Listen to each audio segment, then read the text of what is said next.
Okay, well, welcome everybody, and I'm going to be talking about Norman Rockwell's models, how he created authentic paintings. And so start off with this painting, which do most people know this? Yes, of course. So they are real people. Sometimes people wonder if they are real, and they are.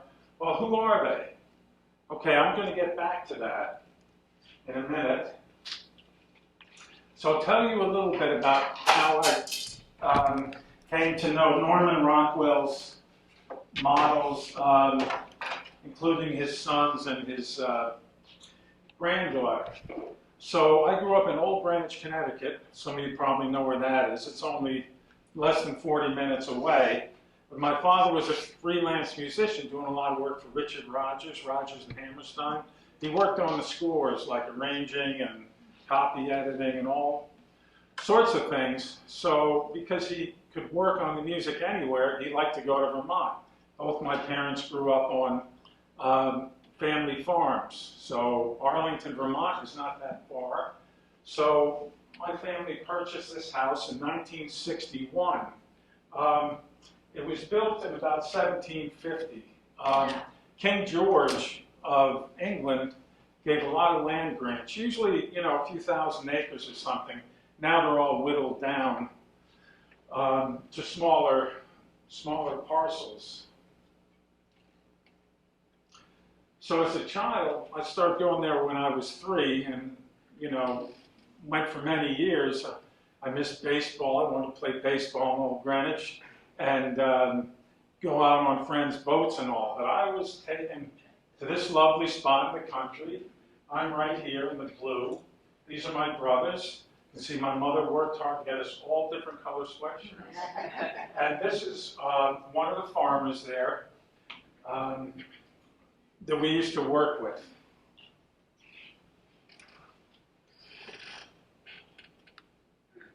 So here's how the book came about. There's a model named Don Tracty Jr., a Rockwell model. He read my book, Cows in the Fog, and he thought it was authentic Vermont because in one of my poems I talked about how when you chase cows down from the woods, if it's a rainy day, you really, you have to go up and get them. Usually they'll come down, but he thought that that was really kind of accurate and had the feeling to it. And, he read the rest of the book, and there were other things. So he thought that I could write an authentic book on Norman Rockwell. And so this is my book, Norman Rockwell's Models, In and Out of the Studio, published by Rowman & Littlefield. And it's available at any bookstore. It's in what's called the National Book Network. So if one gets a book in there, you can get it at any bookstore. And I've had enthusiastic reviews in USA Today and Publishers Weekly, and I did an interview on NPR. Those are all online under the title of the book.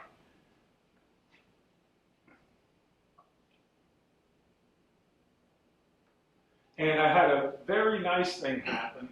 This is a fellow named Grover Gardner, and Publishers Weekly named him the top narrator in the country. So when I signed a contract with Blackstone Library to do an audiobook, they gave a bunch of books to Grover, and Grover picked it out, and I got an email from him, and he said, I'd like to narrate your book, but if you don't want me to, I'll understand. So, of course, I said yes. And funny thing about him is there was a review online of him, and one fellow said that he listened to all 47 hours and 15 minutes of Stephen King's The Stand. He said, I would have never gotten through it if it wasn't for Grover Gardner. Can you imagine 47 hours?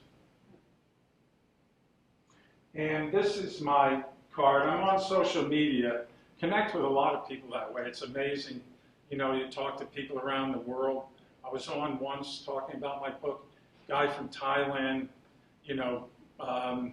made a comment and messaged me, and I was chatting with him. He loves Norman Rockwell, so I'm on Facebook, Twitter, and Instagram. That's a lot of fun. Okay, so here is the Rockwell family in 1933. That's when they lived in New Rochelle, New York, not far from here. And you can see Norman there, and his wife Mary, and his mother Nancy. And in front, remember this, here is Jarvis Rockwell, and there is Thomas Rockwell. I got a reason to tell me to remember that. And there they are. Jarvis Rockwell, his son, who's 91 now, he's doing very well, lives up in the Berkshires. He gave me these pictures to use, and he said he thought this was in Provincetown. Norman in New Rochelle, as probably most of us know, is right on the water there. And so he liked the ocean, and so did Mary. In 1938, Norman bought this house, he and Mary, in West Arlington, Vermont. And here's his studio. He did some paintings there during the summers, but then in 1940 he moved there full time. And the reason he moved there is because he found a treasure trove of faces. People in Vermont would really react. They're not like us marketing people and business people around here. If you said something that made them nervous, they'd go like this. If you said something to make them happy, big smile. So no poker faces there. So he got all kinds of different expressions from the quaint country people. And there's the house, again from another view from the front. There's his Woody station wagon that he would have bought in New Rochelle. And here is Norman. See, I'll use this stick a little bit. Of course, right here, his wife Mary. I think that's Mary's sister. I didn't ask who that was. And there's his mother again, and his in-laws. And this is Raleigh, his dog, that was born in New Rochelle.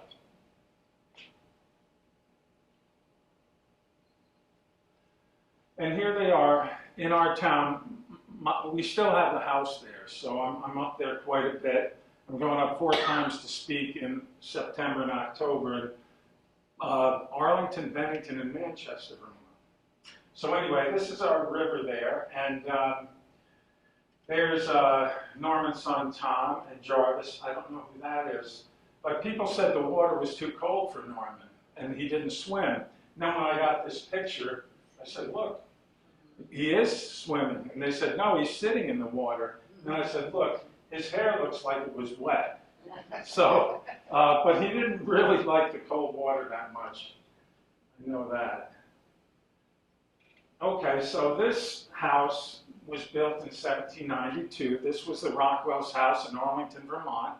It's now a bed and breakfast called Rockwell's Retreat.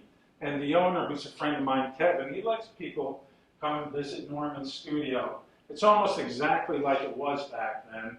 And behind here, there's Old Spruce Mountain. Yeah, so it says right here, 1792. It's a beautiful property there, right on the Green Mountains.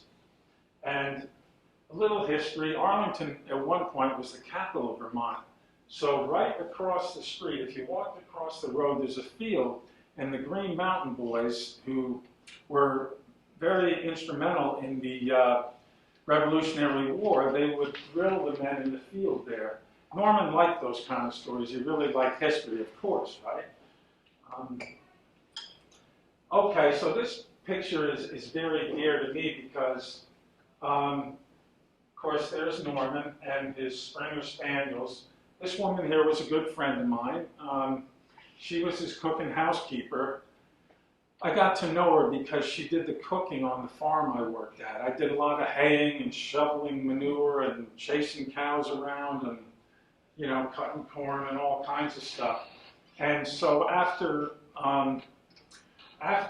we would work in the hay fields, Marie would cook dinner for us. And of course it was all fresh grown, you know, vegetables and homegrown meat. And she was an excellent cook. Marie also had a business baking bread and cookies and so forth and selling them in town. she was like the saint of the town. She would really help people out, you know, and at the church and stuff, she'd always bake things and encourage people. Always had a real nice smile. I remember one time she took care of me and my brother for 2 weeks because my father had to come back to New York. Okay, this is Norman's son Peter. This fellow I'll show you in a painting. This is during the Korean War, and that fellow was brought back by Jarvis Rockwell. And he ended up living, I think, in Long Island. And there's Mary Rockwell and Norman. And Norman's son Jarvis still isn't too fond of this picture. He said, how would you like it if you were in school and your father walked around with a jacket like that? Now, the thing about it is, Norman, he lived a bit of a wild life in New Rochelle and, you know, did some traveling, did some real partying where he thought he might lose himself, you know, with F. Scott Fitzgerald, listening to him sing Auld Lang Syne. But part of the reason he left was he had a big studio in the Green Mountains and he could really get a lot done. The other thing is he didn't want to, you know, lose himself to, let me say, high living. And when he went to Vermont, he did give up his starched white shirts, you know, fancy suit jackets and all. He just wanted to fit in with the people.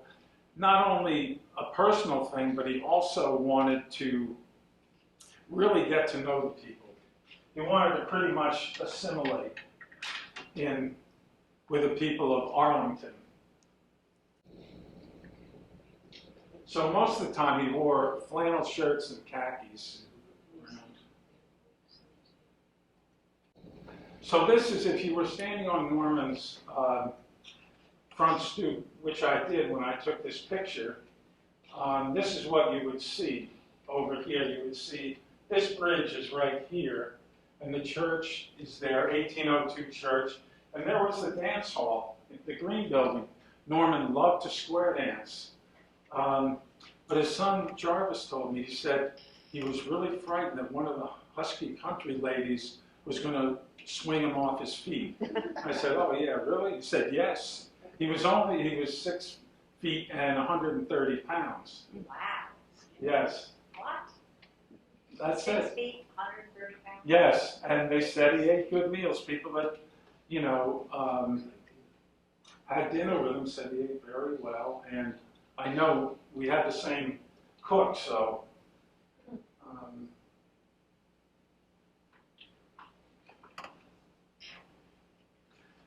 Okay, and this is that red covered bridge. That's my brother jumping off.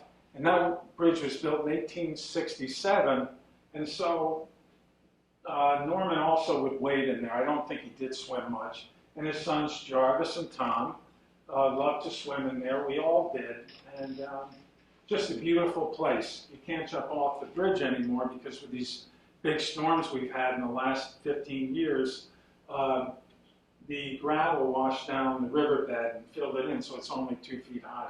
So don't try that now.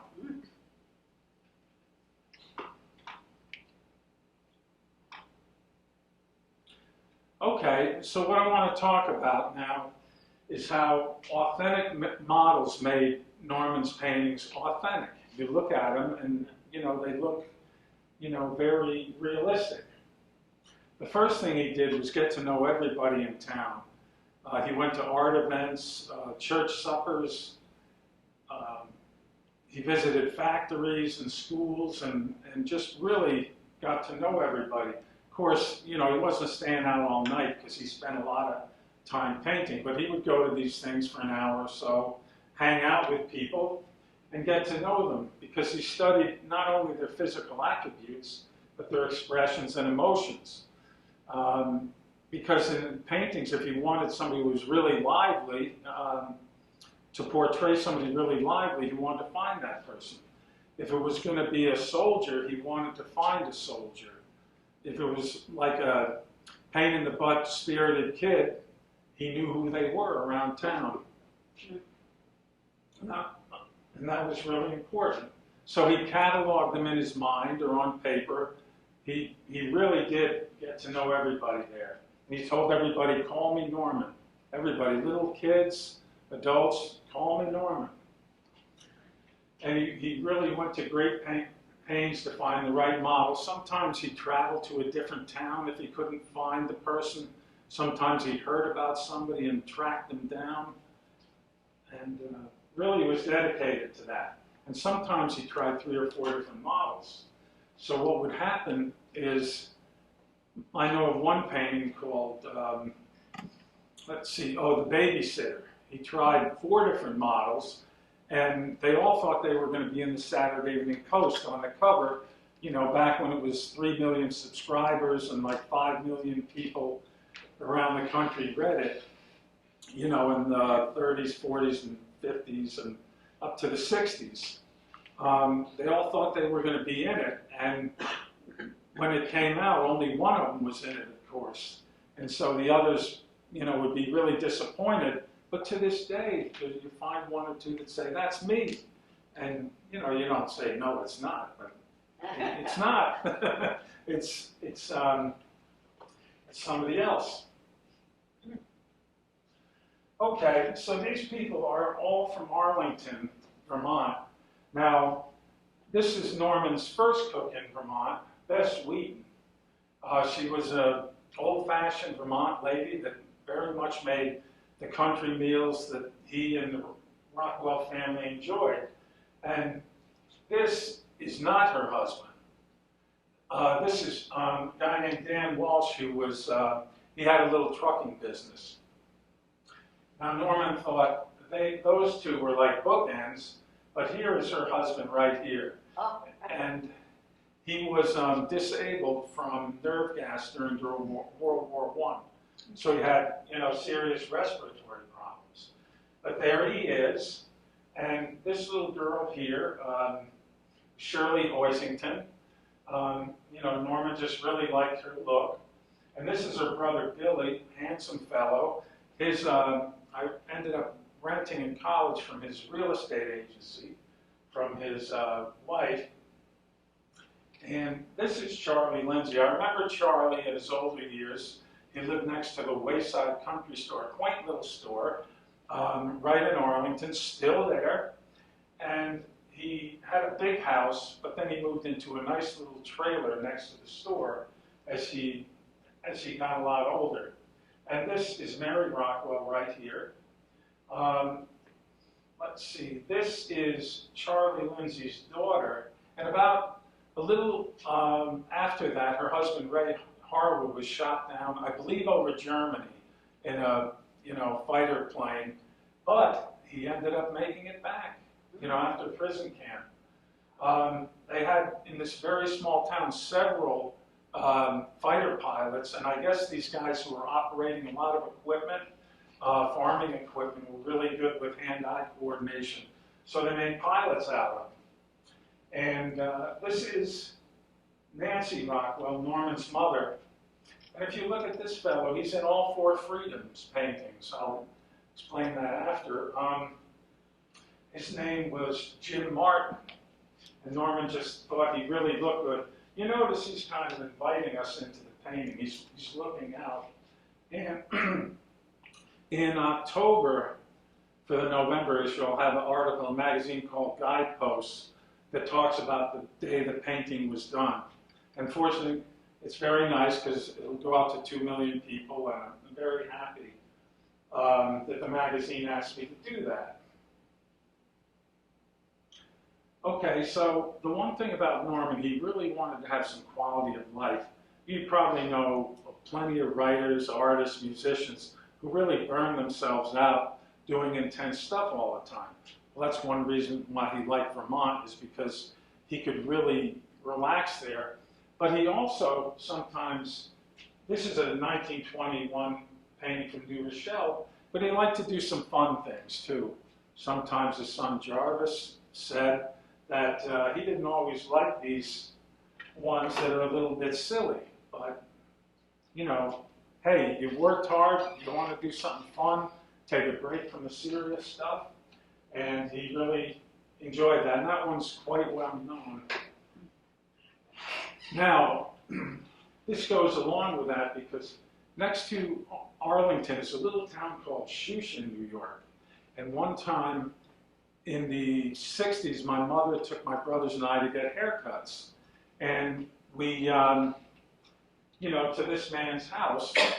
And, you know, he was 80 years old when he was still cutting hair and all. So as the years went by, when we used to drive by his house, we'd always say, wonder who that guy was, you know? He cut our hair once. We didn't know anything about him until somebody on Facebook pointed out that there he is. So I got to know quite a bit about Alvy Roberson. Norman was tired in the 50s, the early 50s, rode his bike over to that town of Shushan, and he got Alvy the barber. He got his hair cut for 25 cents. It cost us 50 when we went 15 years later. And then he got the postmaster, Al Prindle. He did 17 paintings with them. Early 50s, he was tired and just had a lot of fun. So this is back to New Rochelle, and the woman there is his wife, Mary. 1930, makes a strong statement, right? He always liked to tell stories with paintings, so you would look at it and like, you know, what's going on here? And then you'd look a little harder and you'd see the clues he has, things like the hat on the floor. Of course, you know, this, and the newspaper is a pretty obvious clue, but that was his trademark, to tell a little story in each painting. Okay, now these two, this is Norman's son Jarvis. We saw him before in those pictures. This is called Marbles Champion. I don't know if anybody goes back far enough, but marbles was the most popular game in schoolyards in the 1930s and 40s. Marbles. Yeah, so we're talking about the 1930s and 40s. Okay, so you can see that the girl has beaten the boys. He's got an empty bag there. He has an empty bag. And he's got a big frown on his face. Yeah. Now, Norman went to that town of Shushan, or actually the next town, Cambridge, New York, on the Vermont border. And he had heard there was a girl with red hair and brown eyes. Girls with red hair usually have blue or hazel. So I believe he saw something in a national publication of a girl shooting marbles that fit that description. So he wanted to find his own like that. And Ruth became a good friend of mine. I was friends with her brother-in-law, you know, for some years. Still am. He's still around. And so you have Jarvis. Now this young fellow, his name was Winston Salter, and his family owned the IGA store in East Arlington, all part of the same town. Unfortunately, well, Winston became a fighter pilot in Korea, and in 1957, it's kind of sad, his plane crashed at an air show in Maryland, so the plane malfunctioned and that killed him. But we always used to shop at their IGA.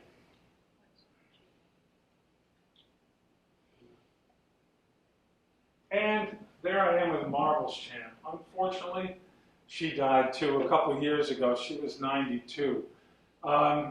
She was right out of the same mold as Grandma Moses, if anybody ever heard of Grandma Moses. Very similar, the same area. And just really a wonderful person. And Ruth ended up making very nice wedding gowns and graduation dresses for people. And people, you know, say they were very well done, just really spirited. And somebody like her, she spoke most of her life. That painting was when she was 11, and she would speak at stores and events to tell her story about the day she modeled for Norman Rockwell. She was the first model in that studio in Vermont. Really miss her. She was a wonderful person. Now, in 1942, President Roosevelt gave a speech called the Four Freedoms. Some of you probably know about it. Winston Churchill was bugging President Roosevelt, you gotta come, to Europe and help, or else, we're gonna be obliterated. And he finally convinced him to give a speech to Congress, and it was called the Four Freedoms. And freedom of speech, freedom from want, freedom of religion, and freedom from fear. And Roosevelt told the country, he said, if we don't help in Europe, the Nazis could come here, and we will also lose all those privileges. And we know how, close it came. Now, this was a war bond. These pictures became visual representations, images for the Four Freedom speeches, and President Roosevelt wrote to Norman that he loved the paintings showing regular people, regular Americans. And so it raised $133 million. In today's money would be $2 billion. But even more than that, it was a rallying cry because there were 16 million prints of that made back then. And I just happened to know Carl Hess. Well, he's gone now, but the dairy farm I worked at was, 100 yards from his gas station. He owned a gas station, and Carl would fix your inner tubes if you were a kid to float down the river, patch your bicycle tires. I don't know how much he made on that, but he was very nice. And people said that, he'd give you the shirt off his back. So for me, getting personal pictures of these people is like collecting baseball cards. I still have a bunch to get. But I did get some. Now first, this is the way his gas station looks today. But it looked the same back then.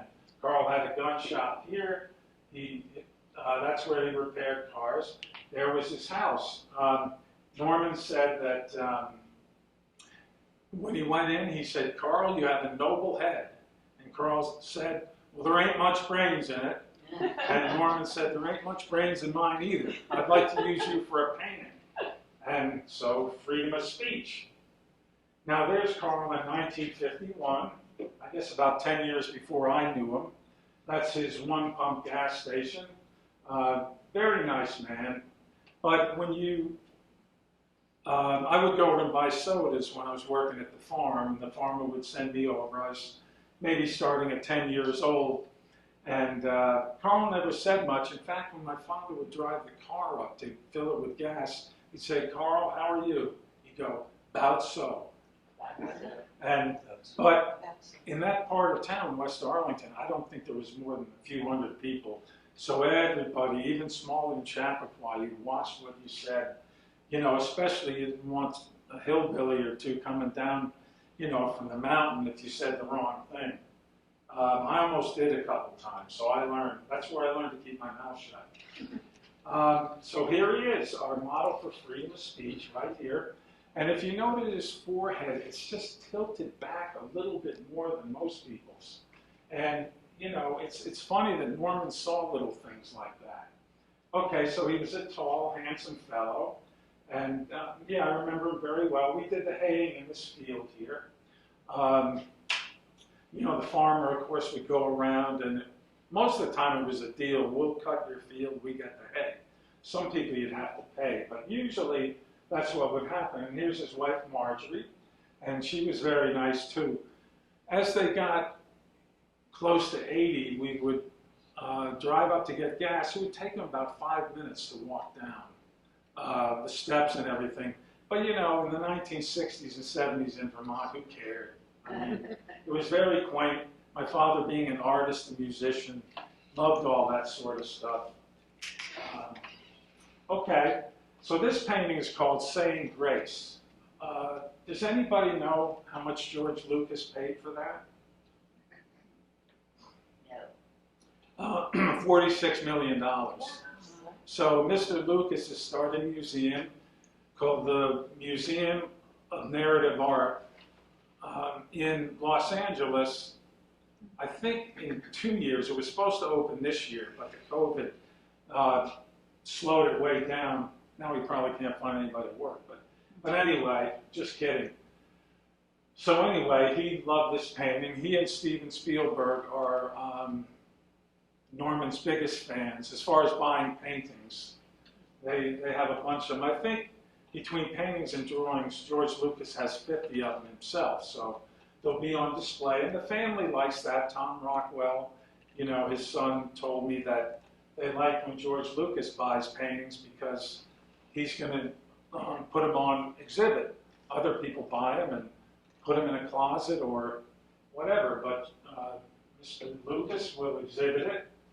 And this is a very authentic painting because he has, you know, called Saying Grace, 1951. He's got this lady here. Her name was May Walker, and she was a member of the East Arlington Federated Church. Very much church lady. She liked to can, grow vegetables. Very simple sort of life. And you could see, you know, her hands, how they're clasped and everything. Part of that is because she was dying at the time. Oh. So he knew this kind of stuff, and you want to get somebody who's praying, you know, somebody who's that ill is really oftentimes going to be praying. So that, very authentic. This, you know, her church life and everything.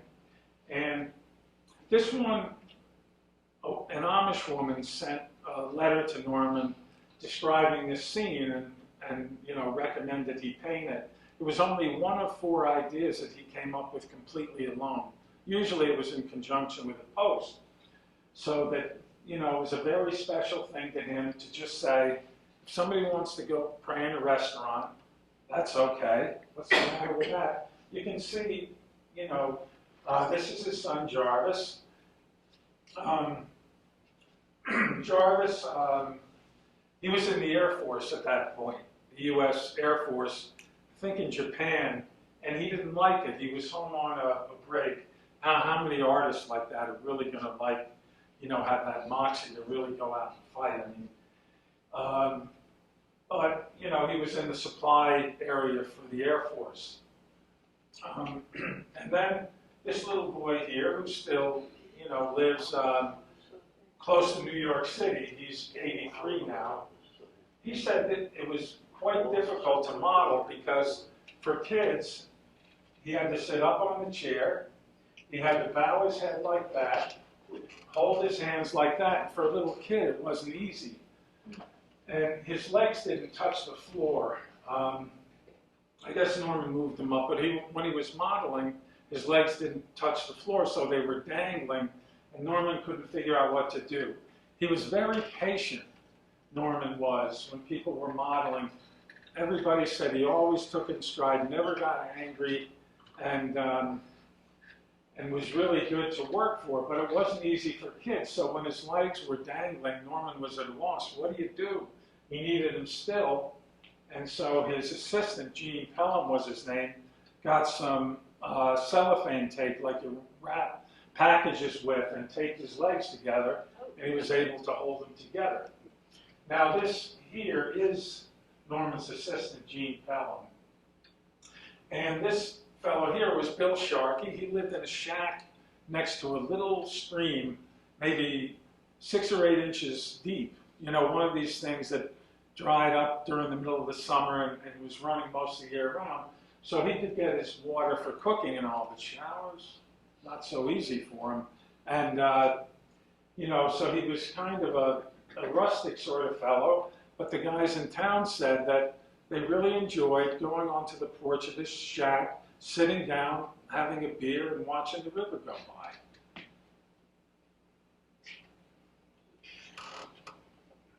Oh, and this also broke the record at Sotheby's. When it sold for $46 million, it became the most valuable painting done by an American and sold at auction. The same week, Edward Hopper's Nights in Weehawken only sold for $41 million at Christie's, and boy, does that annoy fine art people. So he did it, but his son Jarvis said, if Norman knew it sold for $46 million, he would be flabbergasted and a little embarrassed. Okay, this is the little boy in that painting. If you look at his ears, they're floppy. And that's why Norman chose him. He needed to have these little features on people that stood out, you know, whether it was somebody had a little bit of a curved nose or forehead slanted a little more. But he went to the Arlington school and picked him out. Norman and the principal came in and asked the students if they would, you know, walk in a circle around the room. And so Norman could look him over. And he picked Don out. And there's Don a couple of years ago. That's how he looks. And of course, that's me. We were at an event at the Norman Rockwell Museum in the Berkshires. And here is Jarvis Rockwell. We just saw him in that painting when he was 21. That was about over 70 years ago. I think Jarvis on September 4th or 5th, he'll be 92. And he's still very sharp. And we were looking through all the details and paintings there. And he liked my book, so he gave me a thumbs up and did a little photo, which is very nice. Wonderful, warm sort of fellow. The Rockwells all have this kind of either dry sense of humor or, you know, just chuckle at things. So, you know, he's a very warm, friendly sort. Lives in a regular house, both Jarvis and his son Tom.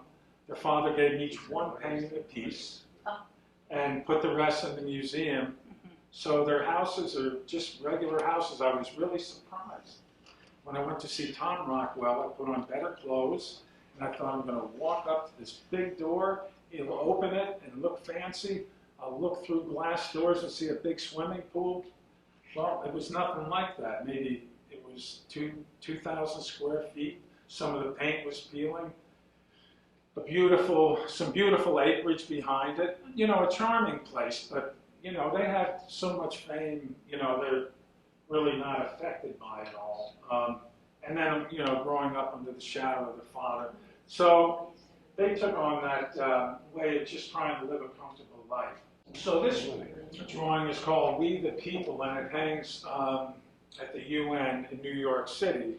You know, presidents have been by to see it and so forth.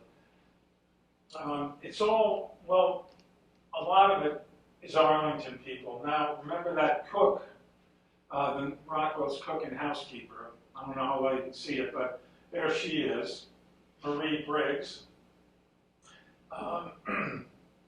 Now, the two that I'm focused on here is this fellow there, Paul Adams. I'll see him in a couple of weeks. We have an annual ox roast in Vermont in August, and he usually comes. He's now, I guess, about 80. And there's his sister, Pauline. In 1951, Norman asked the artist Grandma Moses, he wanted to put a couple of black people in the paintings. And so Grandma Moses said, well, there are a couple that sang gospel songs in my living room, the Adamses, and, you know, I'll give you their number, why don't you give them a call? And so he ended up using them. They didn't have the money to drive, you know, all the way to Arlington, not that far, but so anyway, he paid for the taxi, and they had a wonderful adventure in the middle of the winter driving over to Arlington. He paid the models $5 each. People always wonder, but that's like $100 today. Now then, after a while, he started paying $10. When he moved to Massachusetts, he paid people $25. Okay. So there's the, when they went over to model, there's Paul, he's holding that bowl. And there's his sister, Pauline. This deer, stuffed deer head, a friend of mine shot that, you know, years and years ago, of course. But that's how his studio looked, and it still looks about the same today in West Arlington.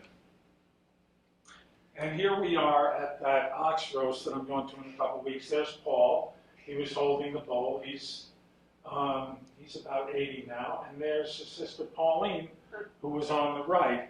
And all of these people have spoken many times at different places. If you were a Norman Rockwell model, you're kind of a star in a lot of places.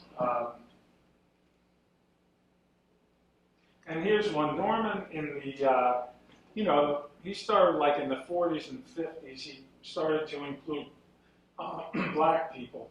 You see, he was a skinny little kid. He was sickly, pigeon-toed, and his brother was captain of the Mamaroneck football team. What a contrast. So anyway, his brother's friends knocked him around a little bit and ridiculed him when he was a kid. And before he started painting, he had low self-esteem, and so he really had a lot of compassion for people. Not only for black people, but kids in the neighborhoods who were looking for jobs. He tried to give them things around his house and so forth. So this is called The Problem We All Live With. And this here, I was talking to her cousin 2 days ago. He contacted me from Facebook and wanted me to interview him. So I'm writing a children's book from similar Rockwell material, and so I'll include him. But he remembers this in 1964. He said his cousin was very shy, and people wanted to ask her and have her talk about it, like at the Rockwell Museum. And finally, she would. They got her to speak. Unfortunately, she died a couple years ago. But had a nice interview with her cousin, and they really lived a good life around Stockbridge, Mass. They were like the only black people, sort of like some of the towns in the north. People were, they were actually, he said they felt special, in that area. This was New Orleans, where Ruby Bridges, the girl who, went to school with the Marshalls in 1964, that's where she lived. Okay, here's a question. Who was the model that appeared in paintings in New Rochelle, West Arlington, and Stockbridge, the three places he painted? Does anybody want to venture a guess? It's a male model. His wife, Mary, also did. Somebody guess.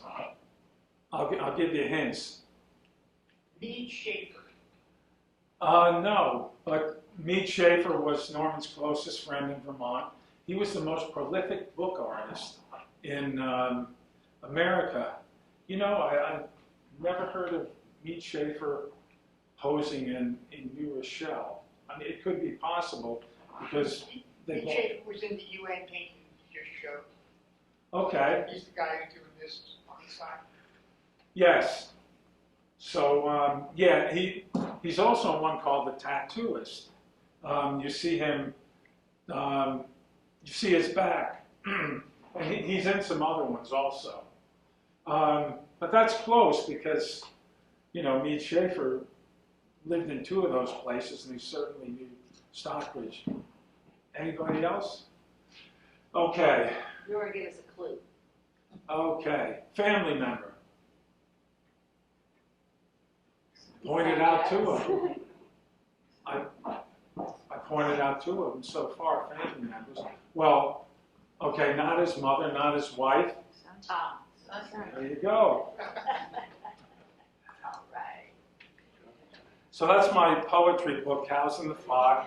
Did quite well with that, and I got a note from What was the the woman who was the editor of Chicken Soup for the Soul books, and she told me she loved it. So always got to do a little commercial, right? Okay, so this is 1936 in New Rochelle, Puppy in the Pocket, and this is little Thomas Rockwell, and he had reddish hair. Norman loved red hair. You see the cover of my book, I put red in, my book cards. Red jumps out at you. And I don't know if anybody had a relative like an uncle who the kids loved, but the parents would, oh my God, he's coming. I had an uncle like that. He was so much fun, but after hours he got pretty toasted and became a bit of a pain. But anyway, so this was Norman's Uncle Gil. He painted that from memory because Uncle Gil had passed on by that time. he was a lot of fun, but one time he came to the Rockwells, I believe it was in Mamaroneck, and he hid all the presents in their house, like 10 presents, you know, under beds and things. You know, the door was open, you know, back then. So when the family came home, they said, Uncle Gil, this is our house. That's our neighbor. So we frantically went over and, you know, had to look for all the presents. And I think they said he was there quite a while. And, you know, he couldn't even find them all, remember where they were. But apparently a really nice guy and fun for the kids, really, you know, like kids. Now, this is in 1947 in West Arlington. I knew or know a bunch of these people. This is Grandma Moses right here. Now, it's pretty nice having Grandma Moses in your painting in 1947, because who was the most popular artist in the United States? She was. She was on the cover of Time magazine, Life. She was invited to the White House, and she went, it was Harry Truman, I believe. And so yes, and she was the inspiration for the Beverly Hillbillies, Granny. I learned that. That's pretty interesting. But, so Norman was in pretty good company putting Grandma Moses in the painting, right? He was known, you know, pretty famous as an illustrator, but not like her. And he asked her if he could see her studio. I think after she modeled, she said no. He said, why? It's in my bedroom. I don't allow a gentleman in there.